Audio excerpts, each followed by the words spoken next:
The old woman orders a cup of coffee every day, but she never drinks it. Instead, she follows the crowd into a building, pretends to be very busy, and successfully gets someone else to swipe her card for her. Once she has passed through the security gate, she compliments the person on their beauty and kindness. This makes the beautiful woman willingly help her swipe the elevator card. But that's not enough. When the elevator doors open, she pulls out her phone and pretends to be on a call, using the same method to deceive the front desk staff, and easily enters the law firm. After achieving her goal, she discards the coffee, and pulls out a piece of paper. It's the map she obtained, confirming the exact location of the office. Next, watch her in action. She then blends into the crowd, and walked into the office with confidence. Today was a very important meeting, involving a compensation amount of $19 million.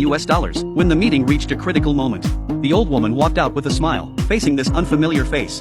Everyone was puzzled. The manager asked for her identity, but she said she was there to apply for a job, just when everyone thought she was joking. She said she could help the law firm earn an extra $4 million on this case. It turned out that while buying coffee, she overheard the opposing lawyer's conversation with the client. The minimum compensation amount was as high as $23 million.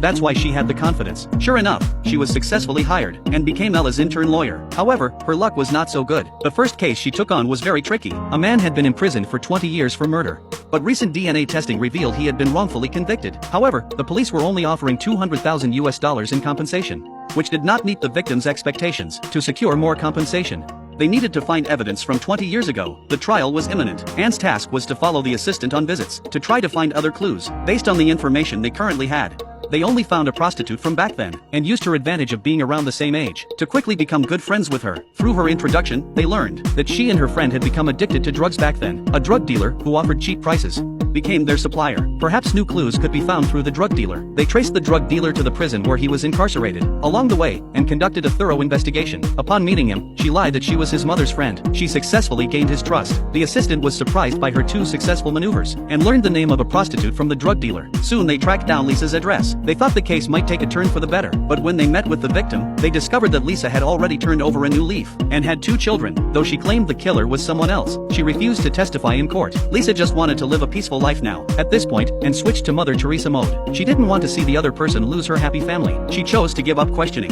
A few days later, the case went to trial as scheduled, but Anne went to Lisa's home alone. However, she did not persuade Lisa to testify in court, but instead told her about her own tragic experiences. She successfully gained Lisa's trust. In the end, she revealed all the details of the case. At the same time, in court, Ella lacked sufficient evidence, and no matter what she argued, the sheriff denied it outright. In the end, Ella felt overwhelmed. However, at this critical moment, Anne returned in time. With just a simple gesture, Ella immediately understood. The recording Anne brought successfully turned the tide. The case was ultimately won decisively, and the victim received a massive compensation of $20 million. This set a new record for the highest compensation in history. Not only did it clear the victim's name, but it also earned the law firm a substantial fee. After this incident, Ella submitted a recommendation letter to the chairman, and also became the fastest promoted and oldest lawyer at the firm. But what no one knew was that she didn't care about the promotion. That night, she boarded the bus, but after just one stop, she mysteriously got off. A driver was waiting there. After getting into the luxury car, she put on a diamond ring worth millions, and returned to her villa. She had gone to great lengths to join this law firm. Was that her true purpose? Was to investigate the truth behind her daughter's death. Among these three people, someone had concealed the documents leading to her daughter's death. She swore to personally send that person to prison.